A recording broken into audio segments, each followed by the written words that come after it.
Ahoy and avast, crewmen. It's Marooned. We're back. It's good to see all of you. A couple more strong since we last checked in. We've got a few things on our mind today. We're just gonna go off the top of the rip because I don't know about C. Wind and CJ, but I'm tired of people accusing us of writing script. I've never written a document a day in my life. But as always, I'm gonna need this air cleared for saving of my derriere, just in case I get a bit too excited. Sea Wind, if you don't mind, Go ahead, my friend. Proceed with the jutsu. No need. I left my utility belt today. Well, then let me just go ahead and pop this off. Oh, here's one. Discover jutsu.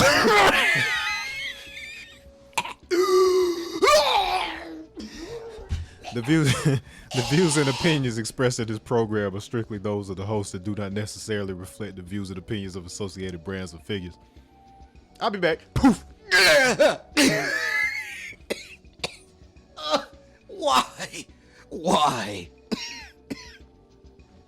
Poof, I'm back. Jesus. I had something else I needed in my utility belt. By his noodliness, my eyes! Why does it always get in my eyes? I could use a little help from Dexter. Dexter. Thanks, buddy. Just your brown-eyed gaze is enough to get me back on track. Greetings again, crewman. I hope it hasn't been too much of a wait for you. As always, we're cooking up new ideas and new ways to make this feel just right for you. Because every voyage should be fantastic. Fantastic voyage. Slide, slippity slide. So, I decided to poke at the crew a little bit, my guys. I wanted to know what they wanted to know about our newest crewman. That's right, the bearer of the keys. The great canine plundering pirate. He who buries all of our treasure along with his tennis balls. So does that mean that today is a, dare I say it, Dexter-sode? It's the Dexter-sode. In fact, these results are so important that they come pre-packaged in a lab. Dare I say it, the first black lab to provide such wonderful results. I'm just saying, he's complete and total black excellence. Eat your heart out, George Washington Carver. He loves peanut butter more than him, I assure you. Early with the puns, eh? Abso-frickin-lutely. This is why you choke on smoke. This is why you yell at me all the time. It's my subtle way of getting my revenge. The cycle of abuse. Kind of like Pinky in the Brain.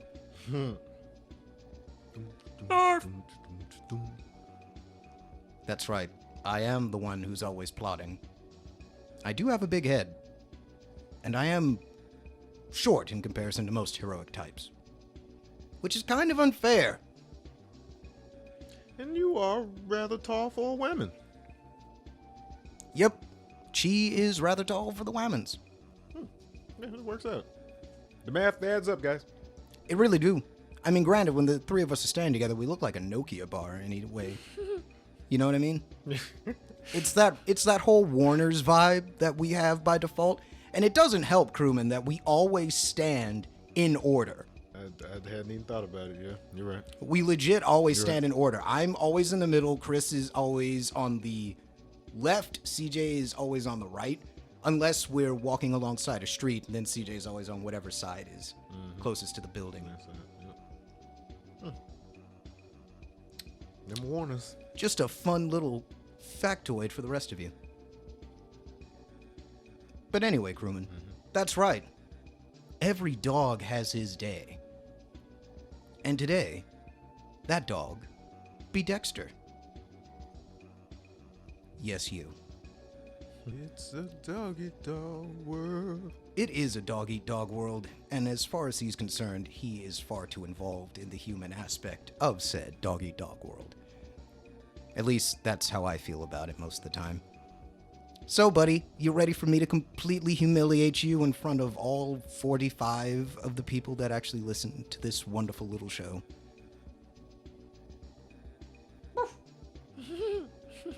He could speak for himself, thank you. So I asked the crewmen, what is it they wanted to know about the Dexter? Life with him. Dealing with him. Synchronizing with him.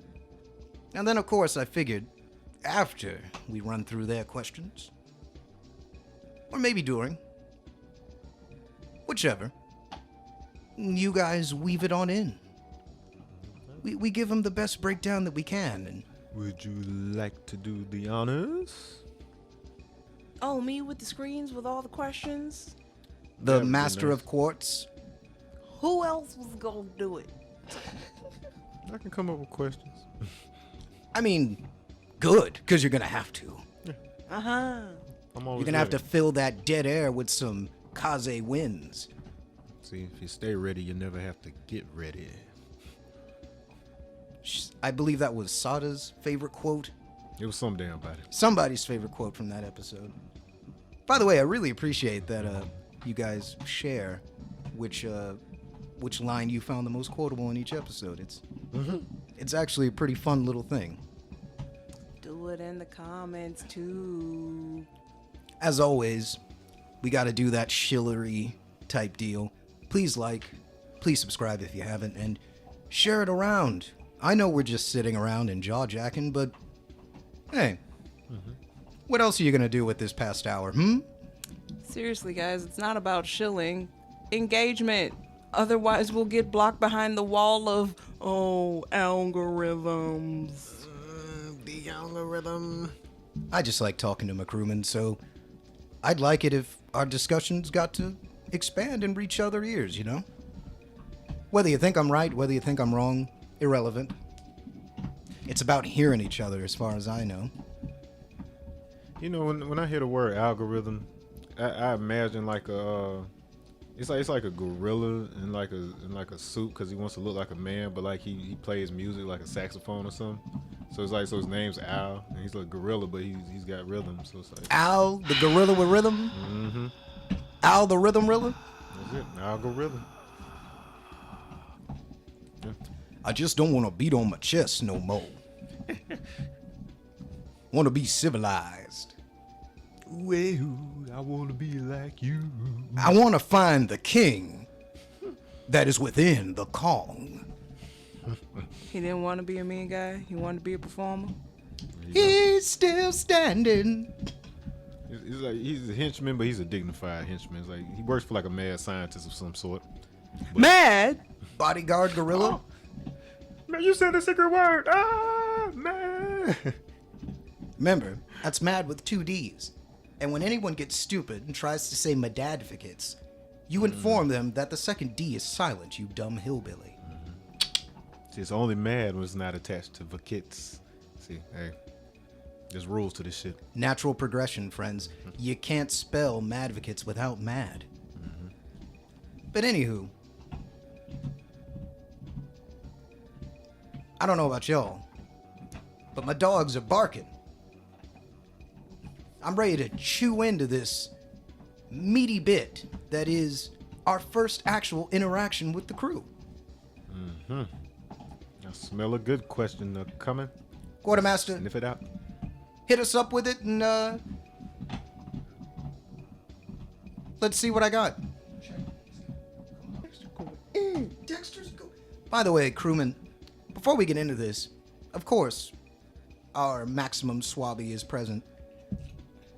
And he is going in on his chew bone. Just It's not picking up nearly as much as you would think. so if you are hearing a little clickety click, Forgive him. He's a little nervous. It's his first time being on air. Jesus, but by the noodly gods, he is going in! You would never think asteroid shards would make a good chew toy, but they do. So, first question. From our shipwright, no less. Ooh! Hello there, little Lissa. Crafting away, working those fingers. Literally the backbone of the artistry of the show. I so appreciate you and all your work. Thank you so much. Hit me with that question. How has Dexter and your mind synced? Like, has he noticed and reacted to things you didn't even notice about yourself? Interesting. I'd actually like you guys to chime in on this one too. He's actually shown me that I tend to rush through things.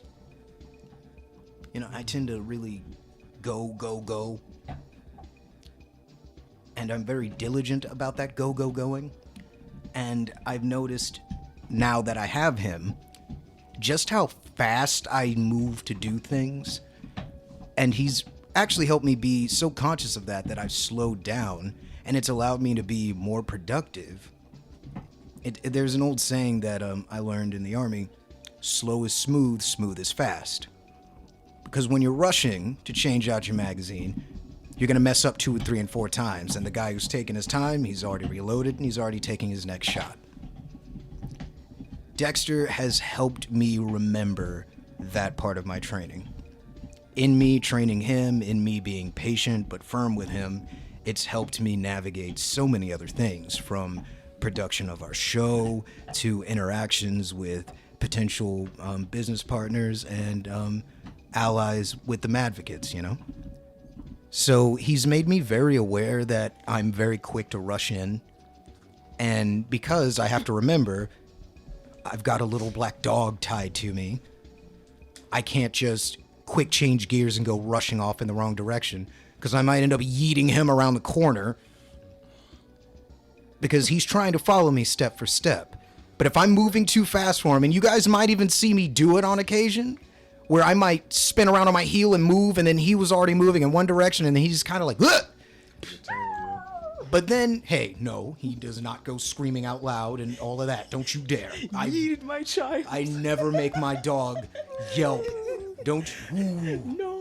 No, So- you didn't. You aren't in my head. That's all. So the thing is, I'll be walking along, and then he goes from steadfast loyal companion to Japanese chibi style balloon as he goes swinging behind me. And it's that little tug on his leash from his moment of confusion that gets me to, oh, I need to slow up. Because I'm moving so quick, my dog that's tethered to me, who is always looking at me and checking in with me, isn't even able to keep up with what I'm doing. And his entire purpose is doing that. So it's like when I'm moving so much that I'm juking him, I take a moment, slow it down, and I just kind of say in my head, slow is smooth, smooth is fast, and I give him a pet on the head and probably a treat from yanking him around on accident. And then I start over. Or continue with my work in a more productive manner. But what about y'all? Are there things that you've noticed?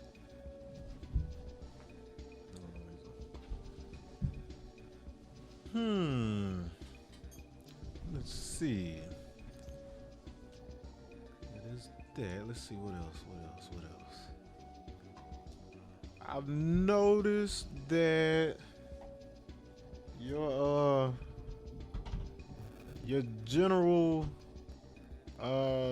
zeal for life is up. Like just generally feeling like seeming more at ease and more just more upbeat. Like you don't have as many down times as you had before. Well, I do value the people that are in my life, but I think Dexter has definitely helped me value my own a little more. If I don't take care of myself, then I'm not able to take care of him, and he actually needs me to take care of myself for me to be able to properly take care of him.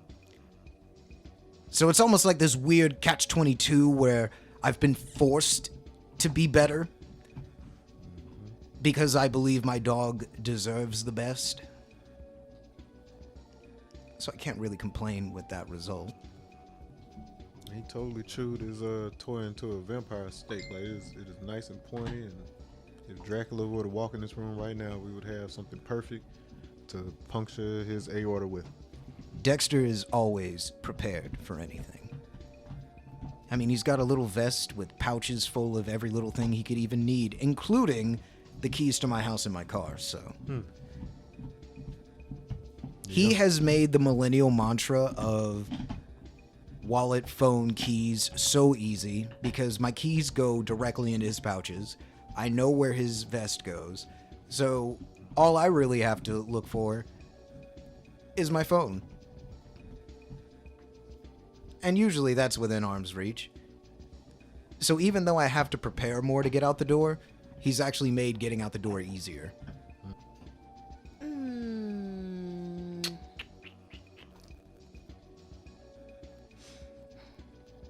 Because I can't really say I observe you with your dog for that to be a notable thing.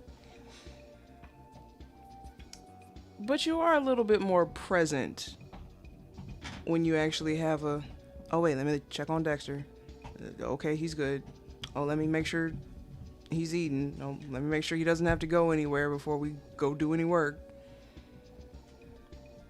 It's kind of like you already said, having something else that depends on you really makes you keep up with you a little better.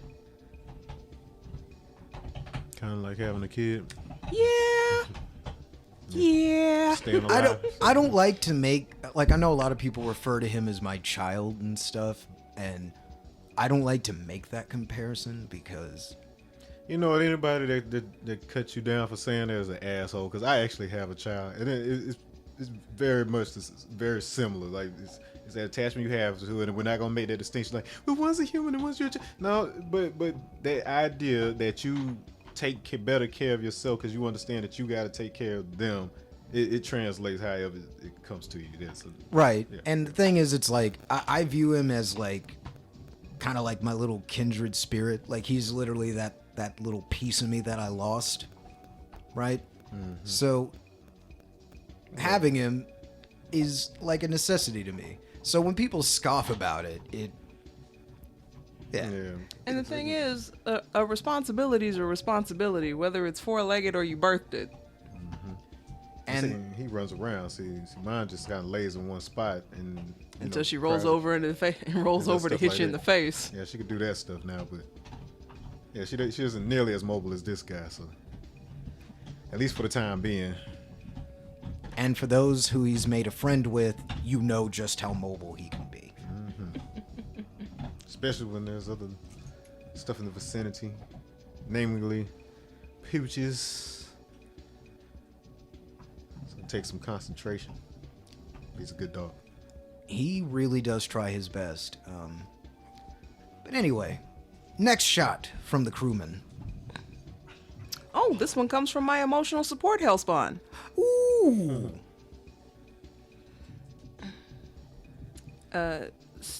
So what does Polly Pocket want? Rude. Factual. Rude. Clever. Rude. Captain Flint. Anyway. Anywho. Throw something at you. I am.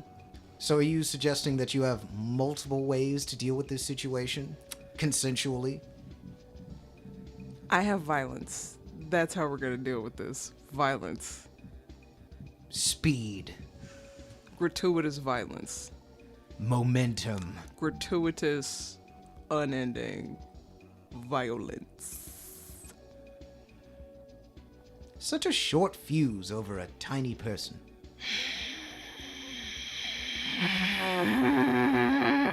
Anyway. You know, you seem to be getting a wee bit offended. Sick of your shit. I hope you know that. Look, we've got multiple ways to deal with this issue in our partnership. I am sick of your shit. Listen. No, you listen. You can't pull a Trisha Paytas and storm off every episode, okay? So the Hellspawn says... Dogs are really evolved mentally. Some even have favorite music. Have you noticed any music that Dexter really loves? Actually, yes. He does enjoy dub, older hip hop.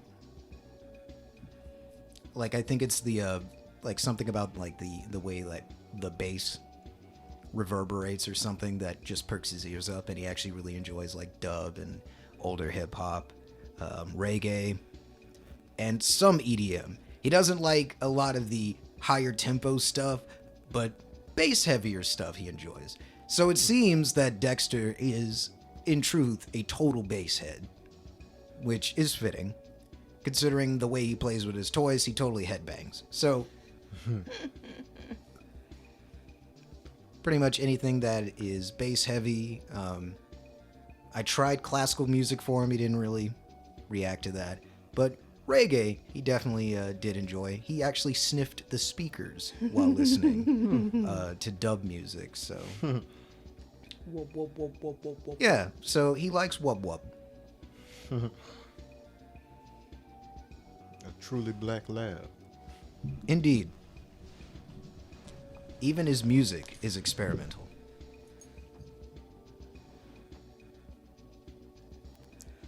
All right, this one comes from your emotional support hedgehog. Yay! Sada da da da da da da. Congratulations to them and their wife to be. Truly a beautiful thing. How has your relationship with Dexter changed since you left training?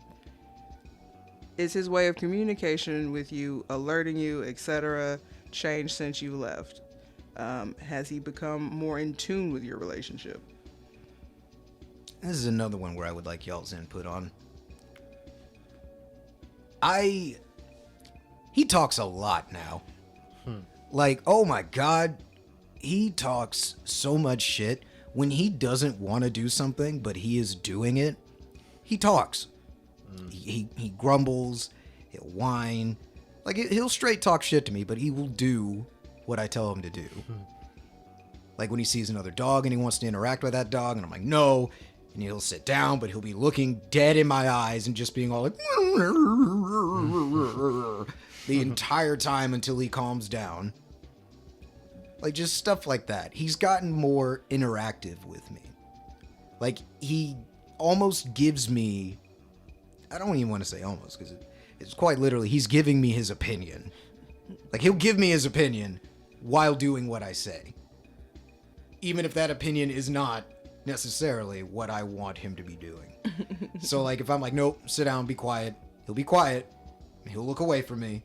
And it's like, he'll think about it for a second, his ears perk up, and he's like, nah, hey. And I'm like, no, shush, no, shut up, sit there. And he's like, well, yeah, but no.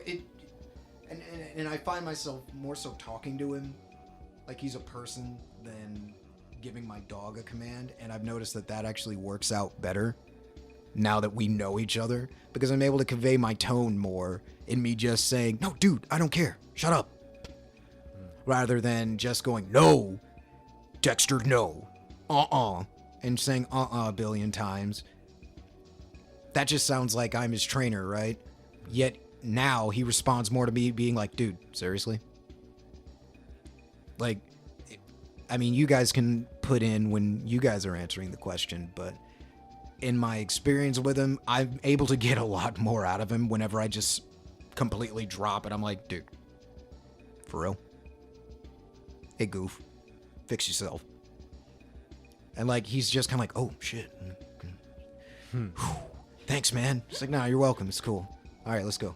Like, he immediately notices when I'm like, hey, your shit, I'm over it. Cease with the shit. And he just kind of snaps into it. So we definitely have a dialogue now. I'll straight up ask him questions, and he picks up on little keywords. So it feels more organic, I guess. So we've at least from what I've experienced with him, definitely progressed in that department. Like he has ways of telling me when he's tired. He has ways of telling me when he wants to go to bed. He has ways of telling me when he wants to go to the bathroom without making a whole big noise about it. If I ask him what he wants and I give him options, he'll actually kind of tell me no on what I'm listing, and then when I get to the right thing, that's when he reacts.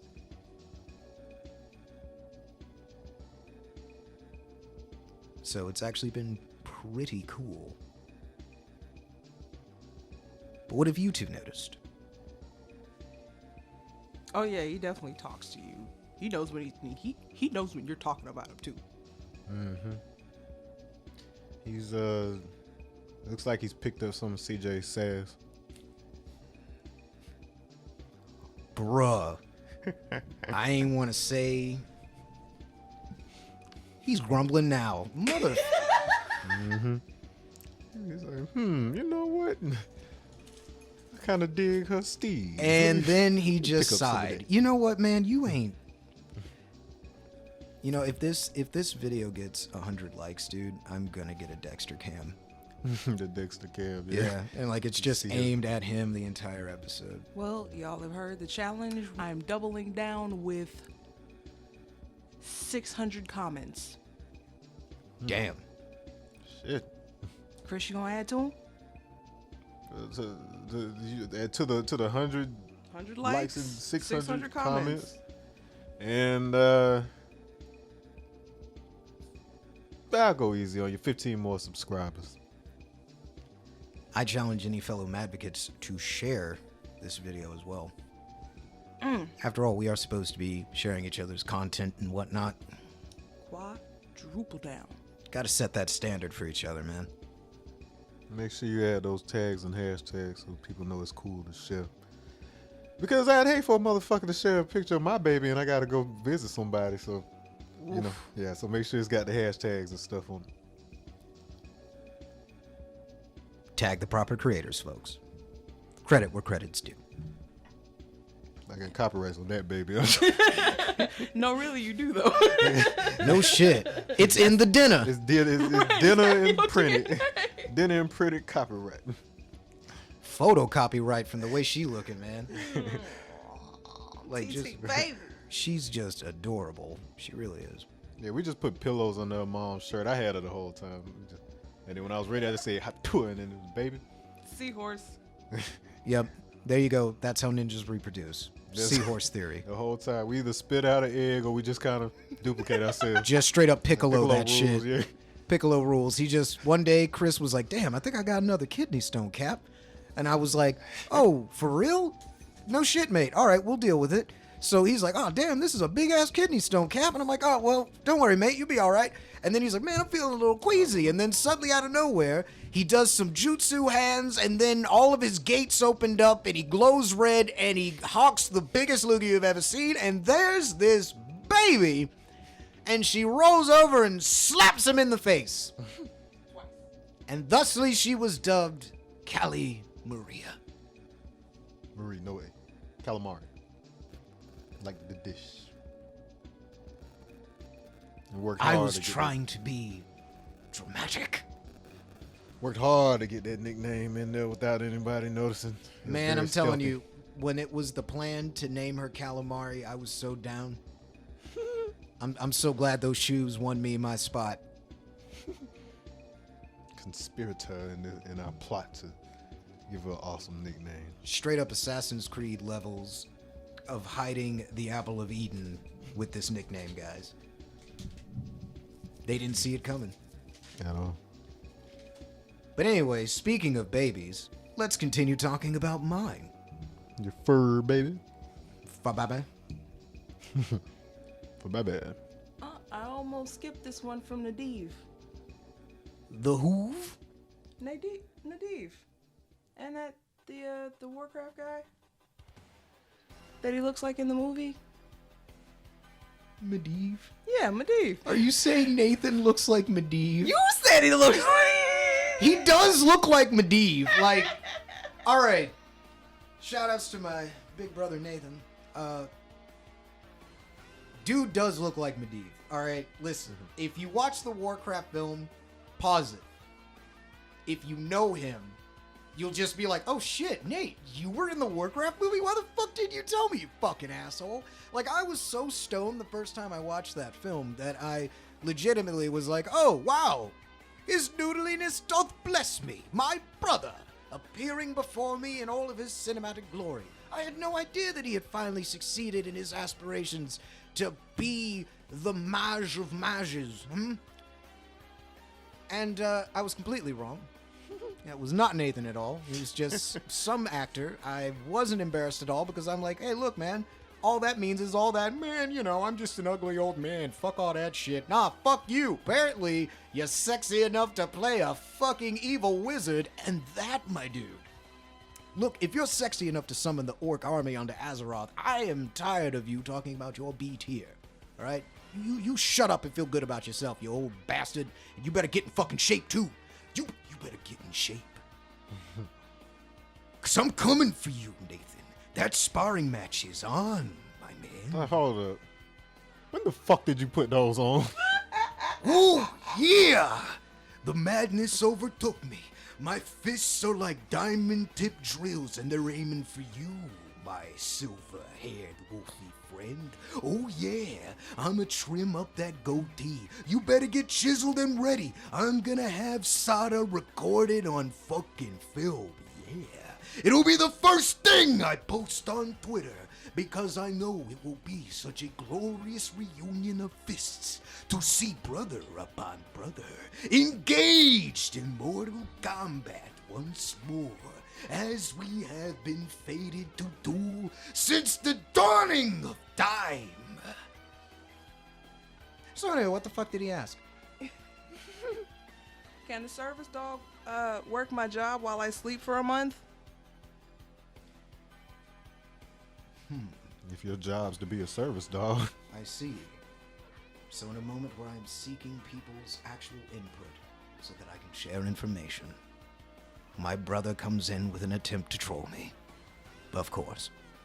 Well, far be it from me to take a joke and not make an actual learning experience out of it. You know, the funny thing about working a job with him is he adds a whole nother level of work to my work. See, whenever somebody's like, hey, I need something. You know, I work a little stockroom gig to make some extra scratch. I don't need to, but I don't like sitting around the house. So, whenever anyone's like, hey man, we need you to get a fish for this customer, and I'm like, all right, dope. So I gotta get Dexter's pad, I gotta walk out there, hey, how are y'all doing? Blah, blah, blah. Let me go ahead and put him in a sit. Let me get him set up. So I have to make sure he's good to go. Then make sure that I follow all the protocols to get that fish for the customer, make sure I take care of the customer and everything. But the whole while I'm getting the fish, I'm checking on him. I'm making sure he's good. I'm engaging with the customer. I'm getting the fish.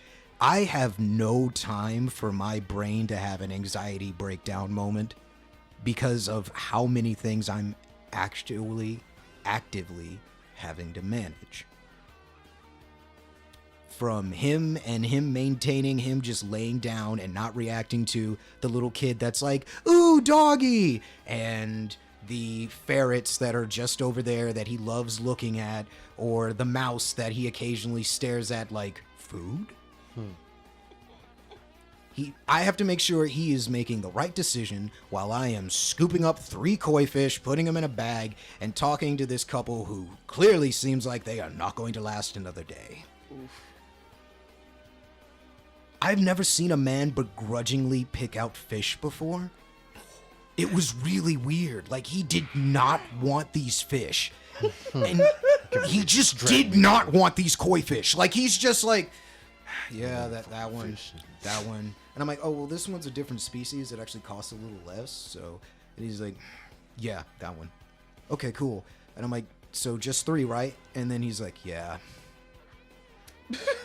Yeah, just 3. And I'm like, looking at him like, damn, bro. What?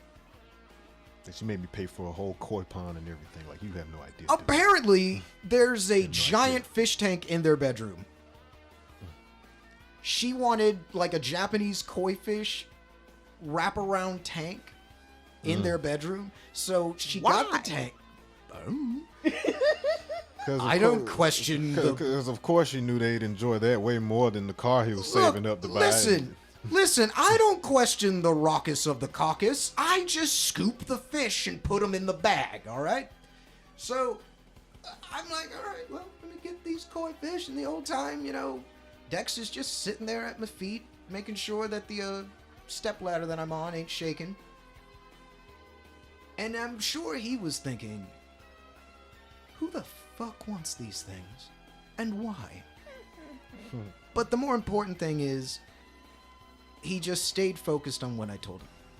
When a not-so-well-behaved dog comes charging down the aisle at Dex, and then he jumps up because he's like, well, time to defend myself, and then I've got to throw a couple extra Nyla bones up on the shelf before I spin around and gum drop kick a random dog in the face for trying to mess with my dog. And then having to explain to the owner, no, I apologize, I'm actually an employee, and so is he, and, you know, just trying to make sure that he's alright. Not trying to harm your animal, but they shouldn't really be running loose in here. I've had mild encounters like that. I've had him react in the most interesting ways because he loves small dogs. It's like any little dog that comes into the job, I have to be like, nope. We're not playing. No, you don't get to say hi. No, they are not your friend. You are on the clock. And oh my god, it's peak talking time at that point. Because he wants to go say hi to the short, cute thing. So, no, he can't do the job for me. He actually adds to my job, which makes me focusing on my job somehow easier by making everything I do more complex, which keeps my mind from wandering into anything other than managing myself, doing my job well, and managing him. So if you're tired now just managing you, you'd be dead. And to think people say beast mastery is easy. Way to work that will to improve.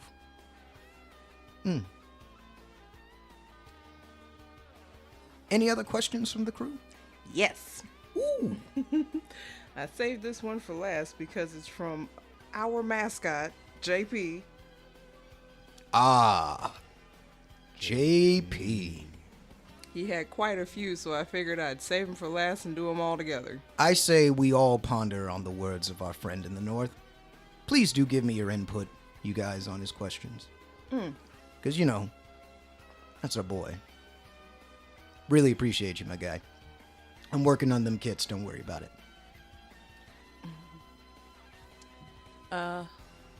One of several. How difficult was the process to acquire a service dog? Bruh, okay. Alright, crewmen. Come in close, and ye shall hear a tale that lasts 0.5 and a year. At first, I sought a dog for me, so I had to consult a man who gives me monthly therapy. We don't write this shit, y'all. Like, it just happened. It straight up sucked. It just happened. It was a true, ongoing slog, but I was determined to acquire my service dog. And just as I'd started to give up on the fight, I got a call one Wednesday night. "Good news, Hugh," the voice did state. We've got your doggo getting date. Was the best news I'd ever received. A year more. A year more. I just had to believe. That was honestly the roughest part. Waiting for my day to depart. I had planned ahead of time. Bought a bus ticket. That wound up feeling more like a goddamn fine. I never did get that money back. But oh, I don't regret it. Because I got my lab of black. But anyway, enough of the improv.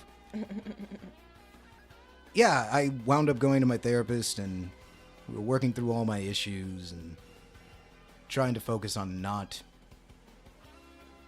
Well, it's hard out there for a pirate, guys. But long story short, if you can speak to somebody about your issues, do it. I know, like, we've had this weird thing where we...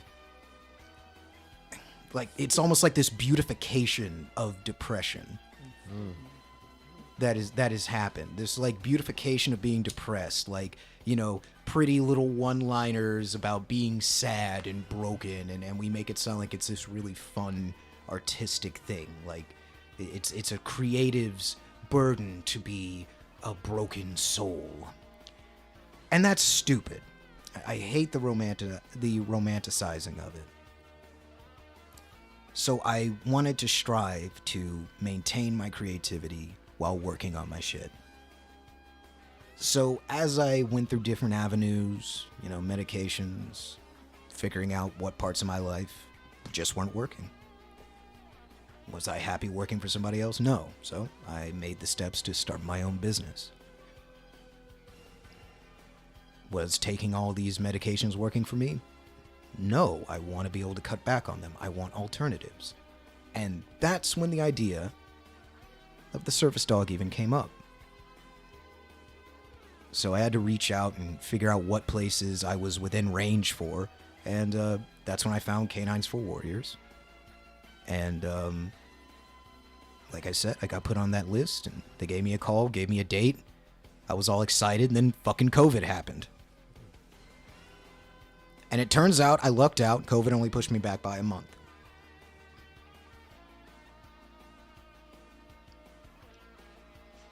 So I wound up getting the greatest birthday gift ever, I guess. Like a week after my birthday. But anyway. Anything y'all want to say on that one, or would you like to head on in, Chi, with the next one? Keep going because we're at like 47 minutes right now.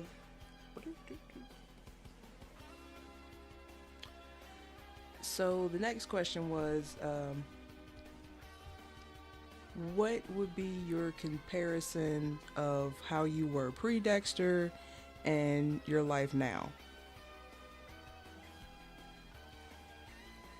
I was doing a lot of maintaining myself so I could help others before him.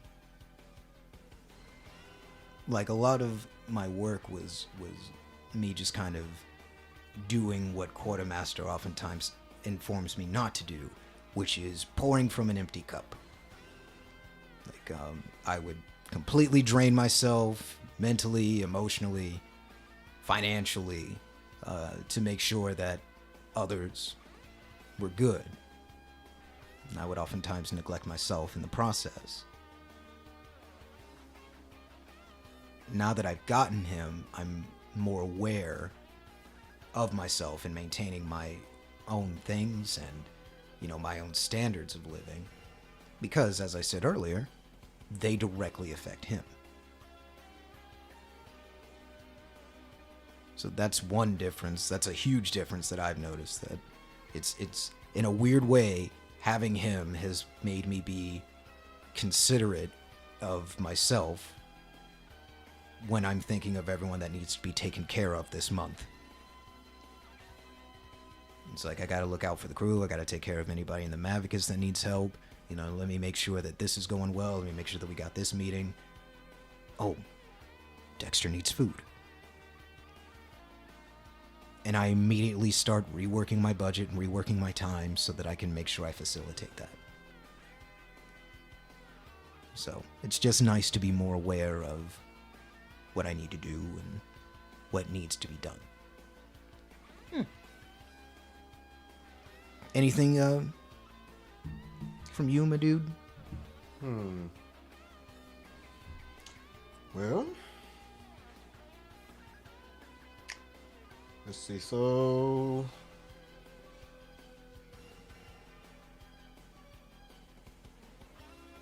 pre-Dexter versus. Well, that kind of goes back to what I had already said. Just like your overall, your overall just zeal for life. And then, like you said, being that you're taking care of yourself and you feel that because you did things that, it wasn't like you were just sitting in the corner starving to death, but at the same time there was like, you could tell it's coming from a place where it's like you're happy with yourself, and so it kind of radiates out, bounces back, so it enhances your ability to take care of others because you take care of yourself, putting the mask on yourself before the kid, if you will. Yeah. I don't think I can really add to that. Yeah. Aw, Pooh. Well, I like your perspective on things. What can I say? And you do interact with me and him a lot. Although I do have a question for you that I want to get to, so save that energy. okay. Well, we'll get to this last question. More on the training process. How was it familiarizing yourself with Dexter and him familiarizing himself with you? Oh man, so I'm not the first partner Dexter has had. He was actually partnered with another veteran, and the other veteran couldn't deal with his quirks, how excited he gets on certain things, and they weren't able to bond, like at all. And I kind of felt the same way when I first met Dexter, because he was very, okay, you told me to sit, all right. You told me to go down, okay. Like, he just did his stuff, got his treat, and then he'd go chew on a bone or whatever. Just very beep boop kind of robot dog kind of thing, right? You remember those like robot dog toys in the early 2000s where like you held a bone to it and those shitty things. Yeah, and it just kind of went burp burp and it would sit and you pat it and that's all it would want and that's all it would do. Yeah, that's kind of what it was like dealing with him the first few days, and I was like, damn, is there something wrong with me? Like, he doesn't even like me petting him. Like, if I tried to pet him, he'd just kind of like get a couple pats on the head and then he'd walk away. Like, okay. The thing is, he's a strangely independent dog. And I guess that comes from how his life started. Like, he was, Canines for Warriors uses rescues. And he apparently was turned over to them with his twin brother, covered in mange at like 8 months old. So he had been surviving on his own, and I think like South Carolina or Alabama for 8 months. So yeah, he's not just gonna warm up to you. He's had it rough, and I sympathized with that, because I'm like, yeah, man, me too. I don't just warm up to people right away. I'm not just gonna fucking get belly rubs from any random motherfucker either. No, I feel you. And it was like, after I had that mutual respect for, no, I get it, you're warming up to me, he eventually started to approach me. Like, when he started to warm up to me, it kind of began with him resting his head on, like my leg or whatever when we would sleep at night. Because at first, he would sleep at the foot of the bed, not touching me at all. Then it changed to his feet. And then it changed to him resting his head on my leg. Then it's changed to him now where he curls up in a ball right behind me. Sometimes he'll even lay his head on my friggin' head. And will legit snuggle. So it went from sitting as far away from me as he could possibly be to wanting to be as close to me as possible.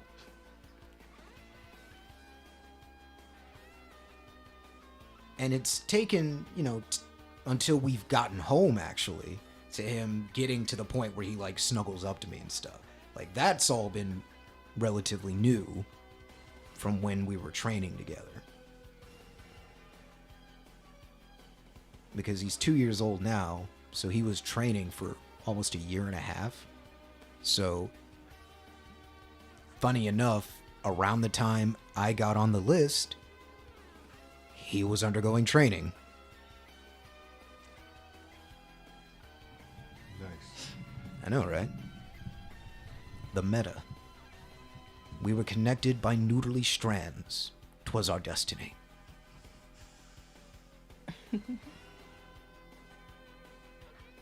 See, he even sighs at my cheesiness. I think you're right. He did pick up a few things from Chi.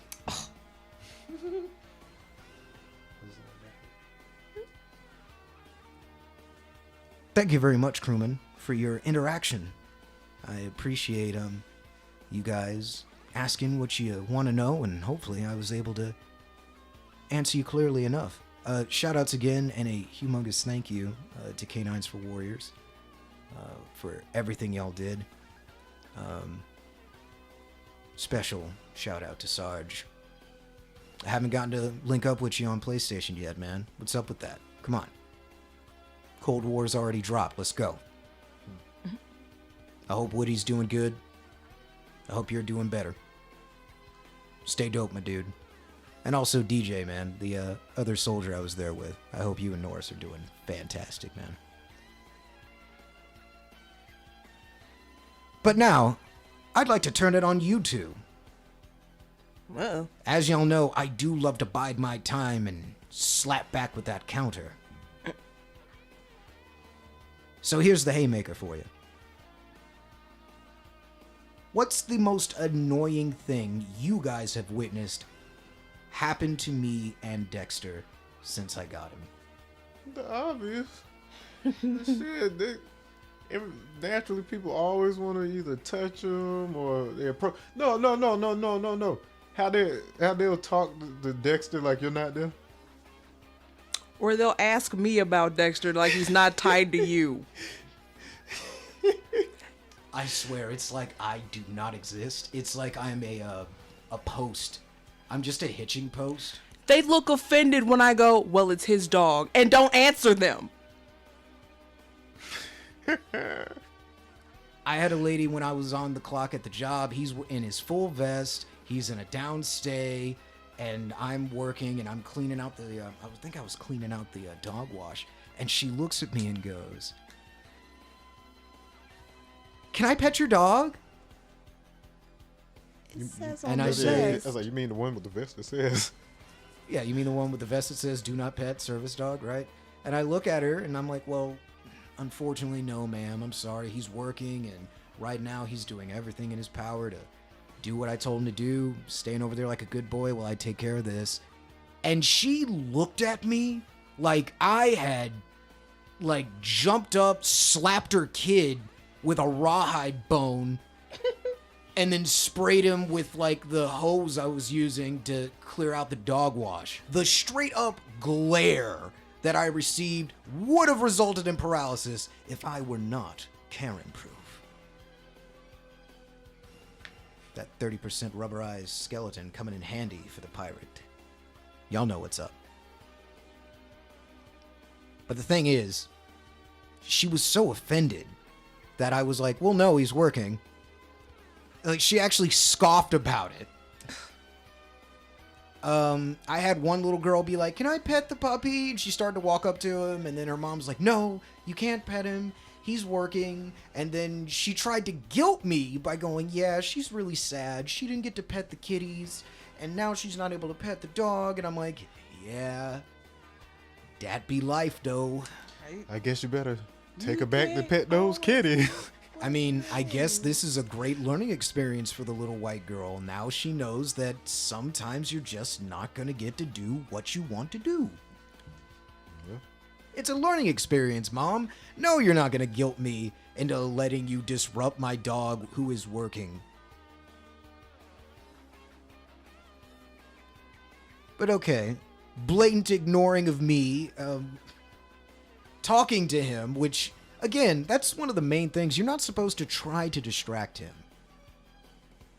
Like, I've had people put their hands in front of his face. And, hey there, buddy. Hey, you friendly? You friendly boy? Not to you, motherfucker. And he just, like, I'm so proud of him because he never takes the bait. Like, he's straight up snubbed people before. Like, a guy put his hand in his face and he was like, yeah. Looked away, looked up at me, and I'm like, yes. Good boy. Good boy. But all right, friends. One more for you.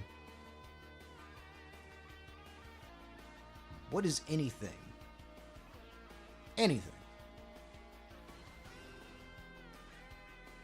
that you've noticed about him that is unique to him?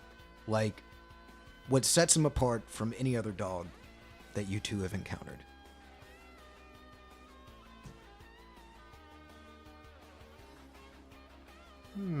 Let's see. I put it like this. Okay, so there's, like, you know, like different breeds. They have like certain type of personality. Like, you know, you usually have feisty chihuahuas and stuff like this. So, like, in having had black labs in the past, and then I guess, like, because, like, I'm older and, like, actually noticing details and stuff, like, I could tell his personality, and then kind of in recognizing that's when it hit me. I'm like, you know, each of them, like, they may have, like, similar traits within a particular, like, breed, but then they have their own individual personality, just like we do. Well, what are some attributes of that personality that you've noticed? For him, and see, and then I don't know how much of it has to do with his training, but like he knows what he's supposed to do, and at the same time, like, he's still like, I still want to be a dog, but I know I got things I'm supposed to do. Yeah. He's really eager to please. Like, he used to be very food motivated, but now he's down with getting pets. He's down with getting some loving whenever he wants to know he's doing a good job. So, like, that is a big part of his personality. Like, he's not a 100% lab mix. Like, for anybody that's actually met Dexter, he's not that big. Mm-hmm. He's like 60 pounds. So he's kind of a small lab. But he's big where it matters. Like in his bark. Or the fact that, no shit, if he feels like the fort is being engaged and his vest is not on, oh my god, you are getting the most, like, who the fuck is at my door? How dare you try to breach the Cameroon's revenge? And he does not fucks with the rabbit folk. Oh yeah. CJ, recount the tale of Little Bunny Foo-Foo in the darkness of the art field. What was about to happen to that rabbit was the same thing that was about to happen to any squirrel. It does not matter. But Dexter, hates balls. He is a murderer of balls. Are you saying that if Dexter were to have gotten his teeth on that rabbit, it would have been the end of Watership Down? I'm pretty sure that was Dexter's great-great-great-granddaddy at the end of that fucking movie, fucking them rabbits up, because he goes after, oh man, like, he's gotten way better with squirrels. He likes cats now. With cats, he was just really excited because I think he thinks, ooh, weird dog. Squirrels? I don't like them motherfuckers. Man, he thinks squirrels are the most shady beings in the world, man. But something about that rabbit, he was in full vest. And this was, granted, this was his first time out of the house working since me and him had gotten back from training. Like, that was like what? Like the day or next day? Next day. Yeah. So we were all just standing around outside, and he was sitting, and then suddenly everybody goes, "Hey, look, a rabbit!" And Dexter looked over with the rest of the group because, of course, hey, I should probably check out what everyone's looking at. And suddenly, oh, y'all gotta understand, Dexter has this bay that sounds like he's powering up. CJ, you've heard it. He has this howl, like this baying howl that actually sounds like he's going. You talking about me? But like, oh man, when he's like getting ready to go after something, he freezes. Like, he has a couple of triggers that lets me know he's about to act a goddamn fool. First, he stands completely up. His ridge goes straight up. Like, he's not a dog that is going to elude, I might bite you, I might not. No, you know when Dexter's pissed. Okay? Dexter takes offense in any rodent being in his presence, apparently, because the moment he saw that fucker, Ridge was up so high that his vest didn't fit. And he lunged. He went from, I'm sitting doing my job, to, and that's all I got as a warning.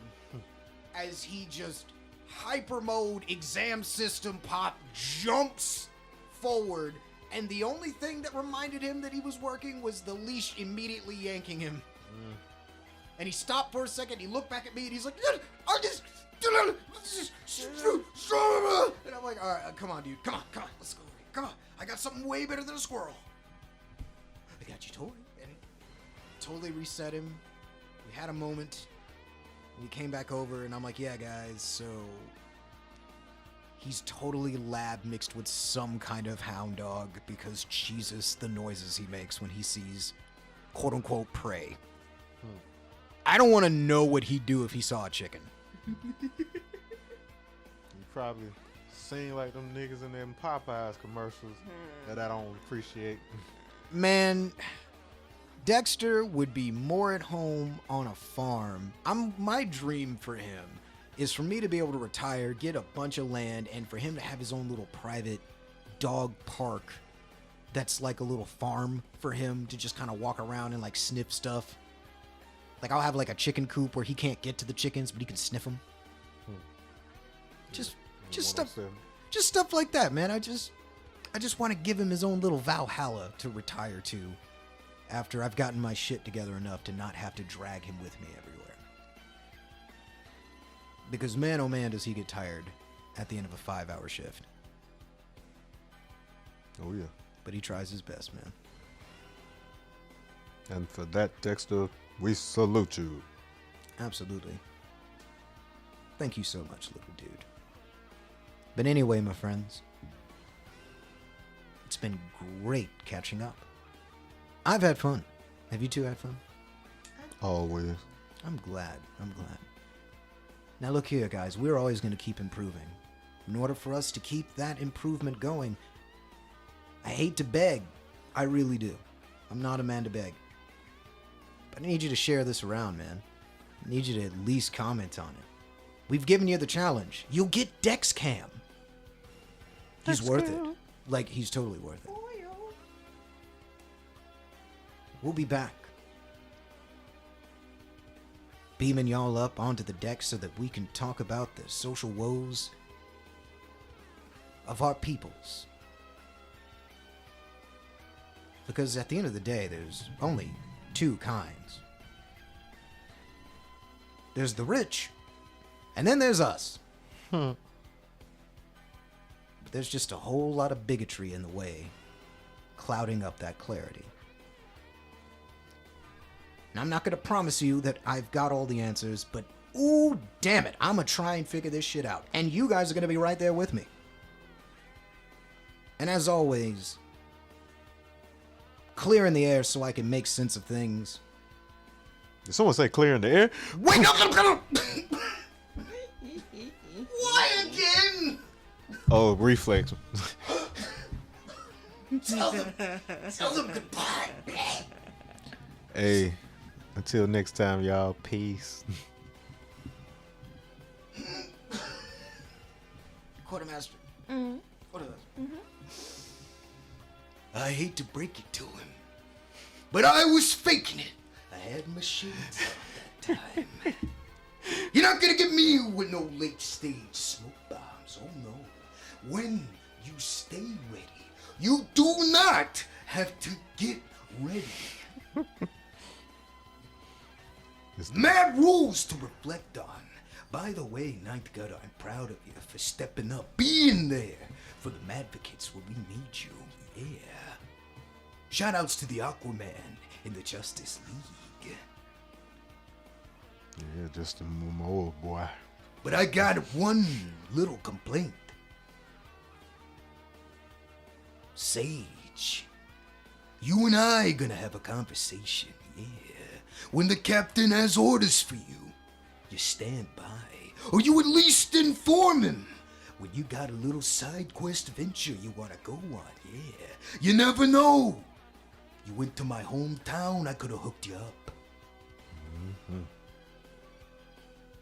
You could have been staying somewhere for free. You could have been chilling out there on City Walk without paying out of pocket, but nah. Making moves without letting the captain know. That's the wrong kind of madness, my little amigo. I'm still proud of you for your zeal, but learn to pick up a goddamn phone and make a call before you make a move. But that's all I got for the Madvocates. And for my crewmen, I have nothing more. Chi, anything to say to the folks that check us out the most? Drink your water, take your meds. If you live in Georgia, the runoff election is coming. Vote early where you can. Be safe. Wash your hands. And don't vote for snake women, y'all. Also, be good to each other and be good to yourselves. And be good to your pets and your service animals. TTFN, Captain loves you.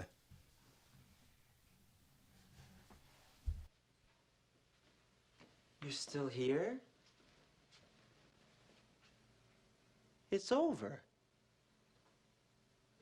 Go home.